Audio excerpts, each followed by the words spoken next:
Hello दोस्तों, कैसे हैं आप लोग। I hope you all are doing well. दोस्तों, आज हम कैलाश पर्वत के बारे में बात करने वाले हैं। कैलाश पर्वत एक ऐसा पवित्र स्थान है जहां भगवान शिव का निवास स्थान भी माना गया है। कैलाश पर्वत सिर्फ एक साधारण पर्वत ही नहीं बल्कि एक चमत्कारी पर्वत भी माना गया है। इसे हिंदू धर्म में धर्म का प्रतीक भी कहा गया है। इसकी महिमा अपरंपार है। तो चलिए एक अच्छे से मैसेज के साथ करते हैं वीडियो की शुरुआत।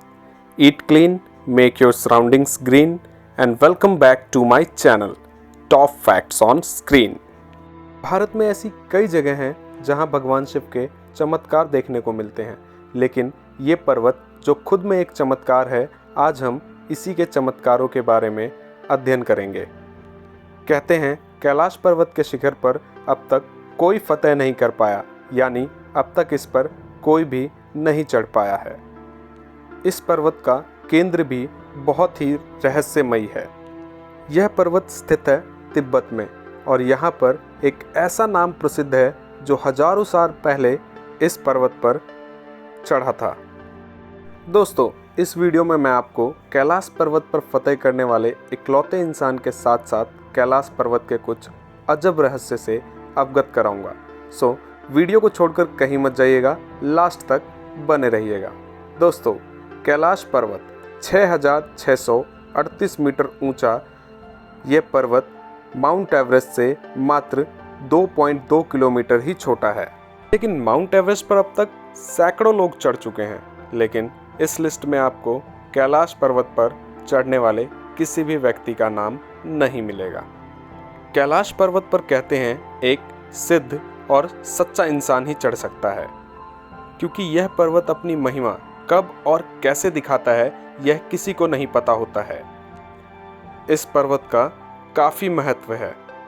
ऐसे तो लिस्ट और टेक्स्ट बुक में आपको कई नाम मिलेंगे जिसने यह कारनामा किया हो। इसी कारण इसे अजेय पर्वत कहा जाता है जिसे जीता ना जा सके। लेकिन जब आप तिब्बत के इतिहास को खोलना शुरू करेंगे तब आपको पता लगेगा कि 1000 साल पहले किसी ने यह कारनामा करके दिखाया था, जो कि तिब्बत के एक आध्यात्मिक संत थे। जयसाद मिलारेपा तिब्बत के आध्यात्मिक गुरु थे और उन्होंने गहन साधना करके ज्ञान हासिल किया था, अतः वह चमत्कारी शक्तियों से परिपूर्ण थे। कहते हैं कि परमा संत मिलारेपा के गुरु थे, लेकिन बाद में वो मिलारेपा के शिष्य बन गए। जब मिलारेपा ने कैलाश पर्वत पर चढ़ाई शुरू की तो उनके साथ एक और आध्यात्मिक गुरु ने चढ़ाई शुरू की थी। लेकिन कैलाश पर्वत के लिए काफ़ी ऊपर चढ़ने के बाद उस गुरु ने सूर्य की तीव्र और अजब गजब आभास का सामना किया। तब मिलारेपा ने कैलाश पर्वत के शिखर को छुआ और वहाँ तप भी किया था। कहते हैं मिलारेपा कुछ ही क्षणों में कैलाश पर्वत के शिखर पर पहुंच गए थे।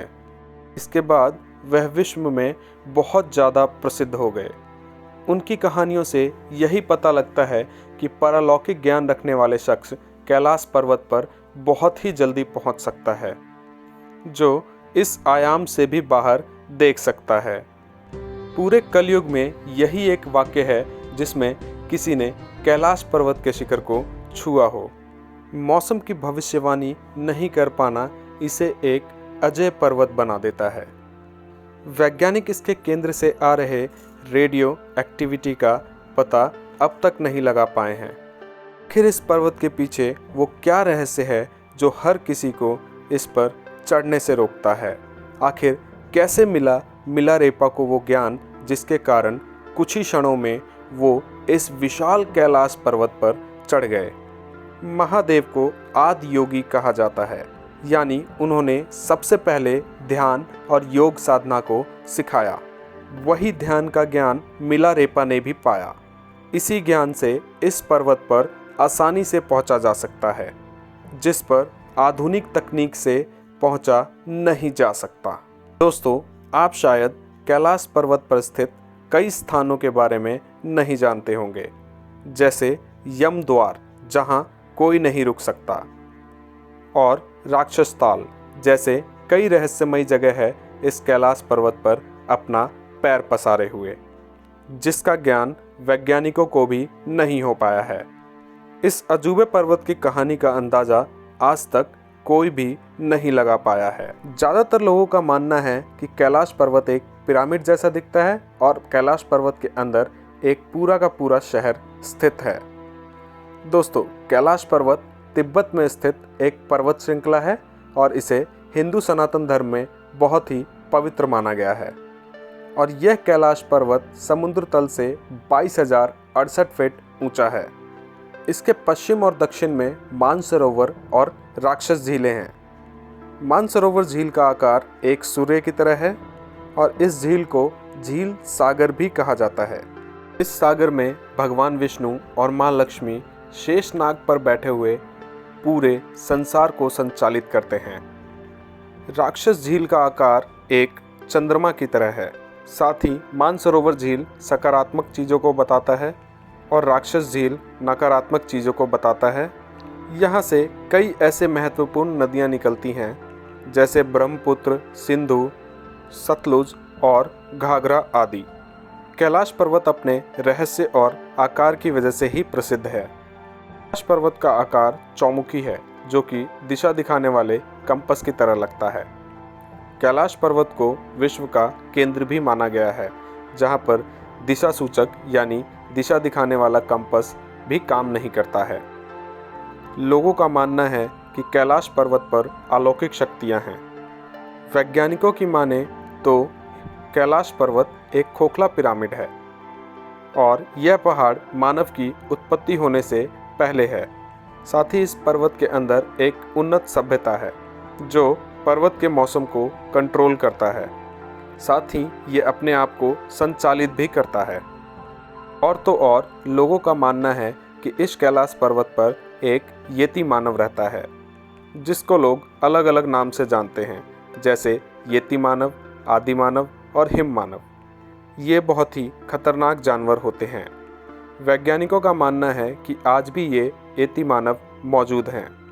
साथ ही कैलाश पर्वत का दूसरा रहस्य यह है कि इस पर्वत पर समय बहुत तेज़ी से चलता है। जब कोई इस कैलाश पर्वत पर जाता है तो उसके नाखून और बाल बहुत तेज़ी से बढ़ने लगते हैं। ऐसा कई लोगों ने महसूस भी किया है। साथ ही वैज्ञानिक आज तक इसके पीछे का कारण नहीं समझ पाए हैं।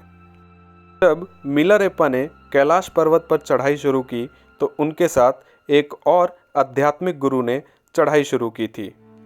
लेकिन कैलाश पर्वत के लिए काफ़ी ऊपर चढ़ने के बाद उस गुरु ने सूर्य की तीव्र और अजब गजब आभास का सामना किया। तब मिलारेप्पा ने कैलाश पर्वत के शिखर को छुआ और वहाँ तप भी किया था। कहते हैं मिलारेप्पा कुछ ही क्षणों में कैलाश पर्वत के शिखर पर पहुँच गए थे। आप लोग यह जानकर हैरान हो जाएंगे कि कैलाश पर्वत अपना रंग बदलता रहता है।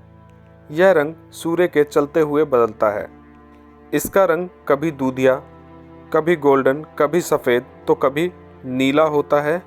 और इस कैलाश पर्वत से हमेशा ओम की आवाज़ आती रहती है और वैज्ञानिकों ने बताया है कि यह आवाज़ बर्फ़ के टूटने की वजह से आती है। साथ ही गर्मी की वजह से जब बर्फ़ गिरती है तो डमरू बजने की आवाज़ आती है। आज तक कितने लोगों ने कैलाश पर्वत पर चढ़ने की कोशिश की, लेकिन उनकी कोशिश नाकाम होती रही, क्योंकि लोगों का कहना है कि जैसे ही चढ़ने की कोशिश करते हैं कभी मौसम ख़राब हो जाता है, कहीं चलते चलते रास्ता भूल जाते हैं। और इस तरह के हालातों को देखते हुए ही चीन सरकार ने कैलाश पर्वत पर चढ़ाई करने की रोक लगा दी है। तिब्बत शहर के लोगों का मानना है कि कैलाश पर्वत के नीचे 2 दिव्य शहर बसे हुए हैं, संभाला और आगाथा। ऐसा भी कहा जाता है कि स्वर्ग जाने का रास्ता कैलाश पर्वत से ही है। तो इसका यह रहस्य है कि जब श्री राम ने रावण को मारा तब लक्ष्मण से बोले कि धरती से सबसे बुद्धिमान व्यक्ति जा रहा है, जाके उससे कुछ सीख ले लो। ऐसा सुनकर जब लक्ष्मण रावण के पास गए तो रावण ने लक्ष्मण को कई उद्देश्य बताए। अपना काम वक्त पर मत डालो, क्योंकि मैंने अपना एक काम वक्त पर डाला था और वो पूरा ना हो सका। मैं तो सोचता था कि मैं अमर हूँ, कभी भी कर सकता हूँ। इसी कविता शब्दों से परे है, क्योंकि ये वो देव स्थान है जो कि दिव्य, भव्य और दुर्लभ रहस्यों से भरा हुआ है। इसीलिए इसके वर्णन को शब्दों में बांधा जाना संभव नहीं है, क्योंकि वहाँ देवों के देव महादेव स्वयं साक्षात विराजमान हैं। इसीलिए वहाँ की अद्भुत चीज़ों की व्याख्या कर पाना हर किसी के बस की बात नहीं है। तो ये थे कैलाश पर्वत से जुड़े कुछ रहस्य। आप ऐसी ही फैक्टिशियस और मिस्टीरियस वीडियोस को देखने के लिए मेरे इस channel top facts on screen को सब्सक्राइब करना बिल्कुल भी ना भूलें। Stay tuned. Thanks for watching this video. जय हिंद।